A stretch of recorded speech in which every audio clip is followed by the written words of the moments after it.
اس کے علاوہ middle asset کے اندر بھی ہمیں ملتی ہیں کچھ بادشاہوں کی ٹریٹیز ملتی ہیں. اس ٹائم پیریڈ پہ کوئی ورلڈ کمیونٹی کا, انٹرنیشنل کمیونٹی کا کوئی کانسیپٹ نہیں تھا. اس ٹائم پیریڈ کے اوپر صرف ایک چیز کافی زیادہ اہم تھی, اور وہ تھی سینکٹیٹی آف ٹریٹیز. ایک ریاست دوسری ریاست کے ساتھ جو ایگریمنٹ کرتی ہے وہ اس کی پاسداری کرے گی. یہ ایک کانسیپٹ تھا جس کو ہم ٹریس کر سکتے ہیں انٹرنیشنل لاء کی ہسٹری میں. تو ریجنل لیول پہ, لوکل لیول پہ جو تھا, مختلف اسٹیٹس کا, مختلف بادشاہوں کے ایک دوسرے کے ساتھ ایگریمنٹس ہوتے تھے. اس کے بعد ہمیں رومن ایمپائر کے اندر بھی ایک بیسس ملتی ہے انٹرنیشنل لاء میں. وہ اس طرح سے ملتی ہے کہ رومن ایمپائر کیونکہ بہت تیزی سے ایکسپینڈ کر رہا تھا, اسی لیے ان کو کچھ قوانین کی ضرورت تھی, سول لاز کی ضرورت تھی, کہ وہ فارنرز کے اور اپنے سٹیزنس کا جو ریلیشن شپ ہے اس کو ریگولیٹ کر سکیں. اسلامک سویلائزیشن کے اندر بھی ہمیں کچھ بیسز ملتی ہے with respect to, specifically with respect to war and peace. اس کے اندر اسلامک جو لاء ہے اس کی کافی کنٹریبیوشنز ہیں. اس کے بعد ہم چلتے ہیں ایک اگلے پیریڈ کی طرف جو کہ ہے مڈل ایجز اور اس کے بعد رینیسانس. مڈل ایجز کے اندر یہ ہوا کہ یورپ جو تھا وہ ایک ریلیجن کے انڈر یونائٹڈ تھا سارا. اس دوران لوگ یورپ کے اندر ٹریول کرتے تھے, پورے یورپ کے اندر مرچنٹ, ٹریڈسمین ٹریول کرتے تھے. ایک تو اس ٹائم پیریڈ میں میری ٹائم کسٹمز ڈیولپ ہونا شروع ہوئے, جس نے آگے جا کے پھر میری ٹائم لاء کو کافی زیادہ کنٹریبیوٹ کیا, انٹرنیشنل میری ٹائم لاء کو. اور دوسرے نمبر پہ رومن جو مڈل ایجز جو تھی, اور دوسرے نمبر پہ مڈل ایجز میں یورپ کے اندر کچھ کورٹس سیٹ اپ کی گئیں. ان کورٹس کے اندر مرچنٹس کے ڈسپیوٹس آتے تھے, ان کورٹس کے اندر جو فورن جو ٹریڈس مین ہیں ان کے ڈسپیوٹس آتے تھے. انیشلی تو یہ نیشنل کورٹس تھی, مگر کیونکہ ان کے اندر جو ڈسپیوٹس آتے تھے وہ اکراس دا بارڈر ہوتے تھے, ٹرانس باؤنڈری ڈسپیوٹس ہوتے تھے ان کے اندر, تو ان عدالتوں کے اندر جو قوانین ڈیولپ ہوئے انہوں نے آگے جا کے انٹرنیشنل لاء کو بہت زیادہ کنٹریبیوٹ کیا. مڈل ایجز کے بعد رینیسانس کا پیریڈ آیا. رینیسانس کے پیریڈ کے اندر ایک سیکولر اپروچ اپنائی گئی ٹورڈز لائف, پولیٹیکل اویکننگ ہوئی, کرٹیکل تھاٹ جو تھی وہ بہت زیادہ ایکسپینڈ کری. اس ٹائم پیریڈ پہ ہم دیکھتے ہیں کہ ایک کانسیپٹ کافی زیادہ ابھرنا شروع ہوا, وہ تھا سوورینٹی کا, کہ ایک اسٹیٹ جو ہے, ایک ریاست جو ہے وہ اپنی باؤنڈری کے اندر سوورن ہے, اور اس سوورینٹی کا مطلب یہ ہے کہ وہ دوسری ریاست کے ساتھ کوئی نہ کوئی ایگریمنٹ کر سکتی ہے اور اپنے جو فارن ریلیشنز ہیں, انٹرنیشنل ریلیشنز جو ہیں وہ بنا سکتی ہے. اس دوران اور اس ٹائم پیریڈ کے بعد بھی ہمیں کچھ فلاسفرز ملتے ہیں, جورسٹ ہمیں ملتے ہیں جنہوں نے انٹرنیشنل لاء کی بہت زیادہ ڈیولپمنٹ کی. اس کے اندر ہمارے پاس سب سے پہلا جو نام آتا ہے وہ آتا ہے فرانسسکو وٹوریا کا. فرانسسکو جو ہے ایک اسپینش فلاسفر تھا, اور اس کے ٹائم پیریڈ پہ اسپین جو ہے وہ ساؤتھ امریکہ کے اندر انویژنس کر رہا تھا. فرانسسکو نے ایک کانسیپٹ دیا جسٹ وار کا, کہ جی آپ صرف تب جنگ کر سکتے ہیں اگر وہ وار جو ہے وہ جسٹیفائڈ ہو. مگر فرانسسکو کے مطابق کیونکہ اس ٹائم پیریڈ پہ لاء میں بہت زیادہ انفلوئنس تھی نیچرل لاء کی, ڈیوائن لاء کی, فرانسسکو کے مطابق کیونکہ جو ساؤتھ امریکنس تھے اس وقت وہ کسی اور ریلیجن کو فالو کرتے تھے, کرسچینٹی کے علاوہ کسی اور ریلیجن کو فالو کرتے تھے, تو یہ ایک جسٹ بیسس تھی وار ویج کرنے کی. اس کے بعد ہمارے پاس آتے ہیں البیریکو جینٹیلی. البیریکو جینٹیلی جو ہے اس کی انٹرنیشنل لاء کے اندر جو کنٹریبیوشنز ہیں وہ 2-3 ہیں. سب سے پہلے تو البیریکو جینٹیلی نے لاء آف وار اور پیس سے ریلیٹڈ کافی کام کیا. پھر اسپیسیفکلی البیریکو نے ایک بات کہی کہ ہمیں انٹرنیشنل لاء کو تھیولوجی سے دور رکھنا ہے, یعنی کہ ریلیجس لاز سے, جس طریقے سے ہم نے پہلے ڈسکس کیا کہ فرانسسکو کا یہ کانسیپٹ تھا کہ وار جسٹ وار کے جو ہے وہ ویج کی جا سکتی ہے اگر جو دوسری کمیونٹی ہے, جو دوسری نیشن ہے, وہ کسی اور ریلیجن کو فالو کرتی ہے. البیریکو نے کہا کہ جی یہ جسٹ وار کے لیے یہ کرائٹیریا نہیں ہونا چاہیے. جسٹ وار ہے مگر اگر کوئی اور نیشن جو ہے وہ کسی اور ریلیجن کو فالو کر رہی ہے, یہ کوئی وجہ نہیں ہے اس کے اوپر وار ویج کرنے کی, نہ ہی یہ کوئی ریکگنائز کرائٹیریا پر ہونا چاہیے. اس کے علاوہ البیریکو نے پریمپٹیو وار کا کانسیپٹ دیا. آج انٹرنیشنل لاء کے اندر ہم دیکھتے ہیں کہ پریمپٹیو وار جو ہے, جس کو ہم پریمپٹیو سیلف ڈیفenس بھی کہتے ہیں آج, وہ ایک بہت براڈ فیلڈ ہے. اس چیز کا کانسیپٹ جو ہے البیریکو جینٹیلی کی رائٹنگ سے ہمیں ملتا ہے. فائنلی ہوگو گروشس آتا ہے. ہوگو گروشس جو ہے اس کو فاؤنڈر آف انٹرنیشنل لاء یا فادر آف انٹرنیشنل لاء بھی کہا جاتا ہے.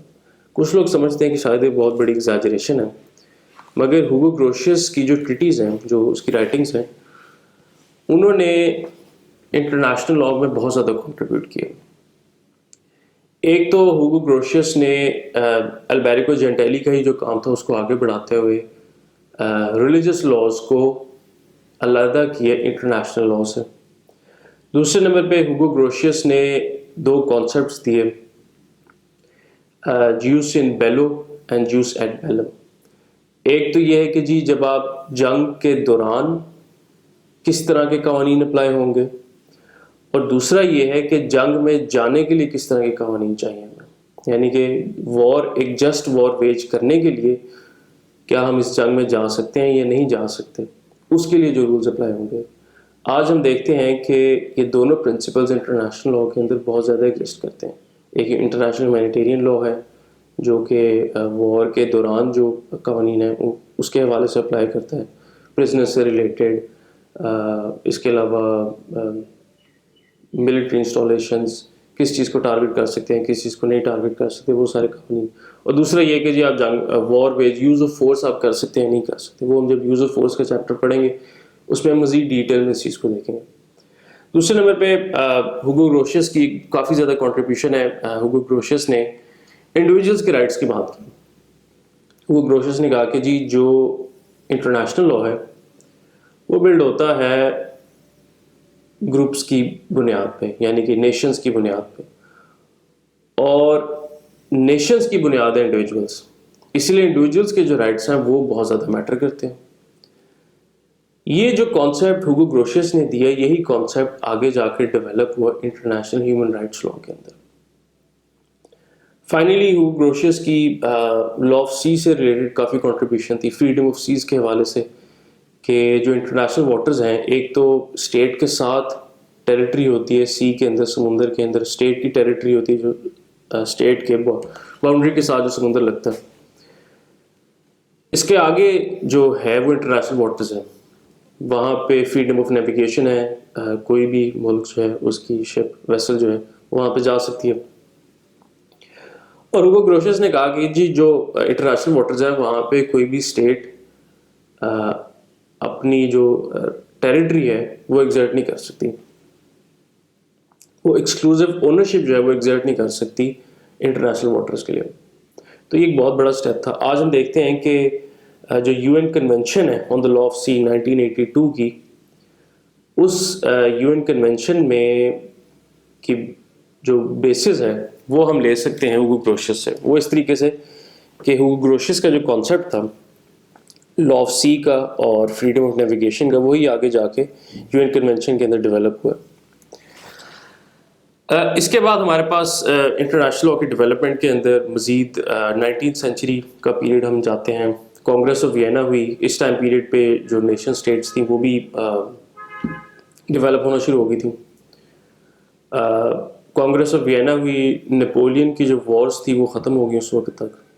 اس کے بعد ایک یورپین یونین کے اندر ایک نیا آرڈر اسٹیبلش ہوا, اور اسی ٹائم پیریڈ پہ انٹر اسٹیٹ جو ریلیشنز تھے نیشن اسٹیٹس کے وہ مزید بڑھ گئے. اس دوران ہمیں ٹریٹیز بھی ملتی ہیں کچھ. اس دوران ایک کافی اہم ڈیولپمنٹ ہوئی, وہ تھی ہیگ کانفرنس 1899 کی اور 1907 کی. اس نے اسٹیبلش کی پرماننٹ کورٹ آف آربیٹریشن, جو کہ بہت اہم عدالت ہے. اس سے اگلی صدی میں 20th سینچری میں ہم دیکھتے ہیں کہ ورلڈ وار 1 ہوئی، ورلڈ وار 1 کے بعد ٹریٹی آف ورسائلیز، اس کے بعد لیگ آف نیشنز اسٹیبلش کی گئی. لیگ آف نیشنز جو ہے وہ ایک اپنی نوعیت کی ایک پہلی انسٹیٹیوشن تھی انٹرنیشنل لیول پہ اور انٹرنیشنل لا کے حوالے سے. لیگ آف نیشنز کے جو فیلئرز ہیں وہ بالکل ہیں، مگر لیگ آف نیشنز کا جو کانسیپٹ ہے وہ آگے جا کے ورلڈ وار 2 کے بعد پھر یونائٹڈ نیشنز کا کانسیپٹ آیا. اور 1945 کے بعد پھر ہم دیکھتے ہیں کہ ڈی کالونائزیشن بہت سپیڈ سے ہوئی، نئی اسٹیٹس ابھری، جس کی وجہ سے نئی ٹریٹیز اور انٹرنیشنل لا کی جو ڈیولپمنٹ ہے وہ بہت تیزی سے ہوئی. اسی صدی کے اندر permanent court of justice establish ہوئی، جو آگے جا کے انٹرنیشنل کورٹ آف جسٹس بن گئی، جو ایک بہت بڑی کامیابی ہے انٹرنیشنل لا کی جوڈیشل انفورسمنٹ کے حوالے سے. بہت ساری انٹرنیشنل انسٹیٹیوشنس تھیں، international labour organisation, world trade organisation, یہ ساری اسی ٹائم پیریڈ پہ ڈیولپ ہوئی، اسی لاسٹ سینچری میں. اور فائنلی ہم یہ دیکھتے ہیں کہ پھر آہستہ آہستہ جو ایک انٹرنیشنل لا اسٹیٹ سینٹرک تھا، یعنی انٹرنیشنل لا میں جو ایکٹرس تھے وہ اسٹیٹس مین ایکٹرس تھی، وہ آہستہ آہستہ انٹرنیشنل آرگنائزیشنز بھی اس کے اندر آنا شروع ہو گئیں. پھر انڈیویجولس بھی آ گئے، انڈیویجولس آ گئے. انٹرنیشنل ہیومن رائٹس لا جب ڈیولپ ہوا، انٹرنیشنل ہیومینیٹیرین لا جب ڈیولپ ہوا تو انڈیویجولس بھی آ گئے. اور اس کے علاوہ ہم یہ بھی دیکھتے ہیں کہ انٹرنیشنل کرمنل لا جس نے انڈیویجول رسپانسبلٹی کو انٹروڈیوس کرایا، انٹرنیشنل کرمنل کورٹ اسٹیبلش ہوئی 2002 میں، مگر اس سے پہلے یوگوسلاویا کا ٹریبیونل آ چکا تھا، اس سے پہلے روانڈا کا ٹریبیونل آ چکا تھا. تو یہ ایک کافی بڑی سکسیس ہے انٹرنیشنل لا کے حوالے سے اور کس طریقے سے اس کی ڈیولپمنٹ ہوئی ہے. تو یہ ہے جی انٹرنیشنل لا کی لائک ڈیولپمنٹ اور اس کی ہسٹوریکل جو ہسٹری جو ہے اس کے حوالے سے ایک بریف سا انٹروڈکشن. یہ ہمارے انٹروڈکشن کے 3 لیکچرز تھے. ان ٹاپکس کو جو ہم نے انٹروڈکشن کے اندر کور کیے ہیں، اگر آپ ان کو پڑھنا چاہتے ہیں تو اس کے لیے میں آپ کو 2 کتابیں ریکمینڈ کروں گا. ایک میلکم اینڈ شاء کی کتاب ہے انٹرنیشنل لا پہ. اس میں اس کا فائدہ یہ ہے کہ اس میں کافی اچھی ڈیٹیل بھی لکھی ہوئی ہے، مگر وہ ہو سکتا ہے کہ ایک بگنر کے لیے تھوڑی سی شاید مشکل ہو، مگر اس میں جو کانٹینٹ ہے وہ کافی اچھا ہے. کیس لا اس کے اندر کافی زیادہ گیون ہے، وہ بھی آپ کنسلٹ کر سکتے ہیں. اس کے علاوہ ہمارے پاس اگر آپ تھوڑی سی آسان چیز کی طرف جانا چاہتے ہیں تو text book of international law ہے مارٹن ڈکسن کی. اس کے اندر آسان لکھا ہے، مگر جو ریکوائرڈ انفارمیشن ہے وہ ساری اس کے اندر کی ہے، تو آپ اس سے بھی کنسلٹ کر سکتے ہیں. یہ تھا جی ہمارا انٹروڈکشن کے بعد جو ہمارا پہلا چیپٹر ہے جو ہم سٹارٹ کریں گے وہ ہے سورسز آف انٹرنیشنل لا. تو اگلی دفعہ آپ سے دوبارہ ملاقات ہوتی ہے جی. Thank you.